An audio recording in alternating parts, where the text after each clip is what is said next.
சவுக்கு media நேயர்களுக்கு வணக்கம். இப்படியான ஒரு சிச்சுவேஷன்ல நான் உங்களை மீட் பண்ணுவேன்னு உண்மையாவே நினைக்கல.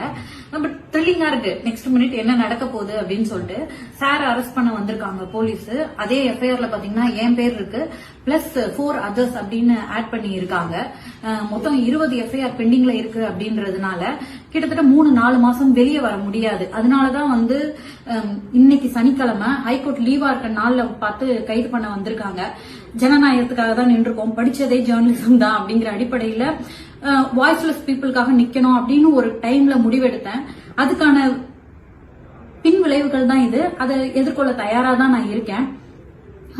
இது ஆக்சுவலி போலீஸ் வந்திருக்காங்க, ஆனாலும் லாயர்ஸ் வர வரைக்கும் போய் பேச வேணாம் அப்படின்னு சொல்லி இருக்காங்க.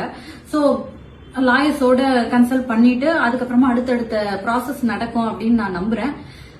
இப்ப வரைக்கும் உங்களோட பேச முடியுது, இதுதான் நிலைமை. சோ சிச்சுவேஷன் என்னன்னு உங்ககிட்ட எக்ஸ்பிளைன் பண்ணிடலாம்னு நான் நினைச்சிருக்கேன். எப்பவுமே கூட நின்றுருக்கீங்க, உங்களை ஒரு குடும்பமா நான் பாக்குறேன் அப்படின்றதுனால இன்ஃபார்ம் பண்ணிடுவோம் அப்படின்னு நினைச்சேன். சோ நன்றி.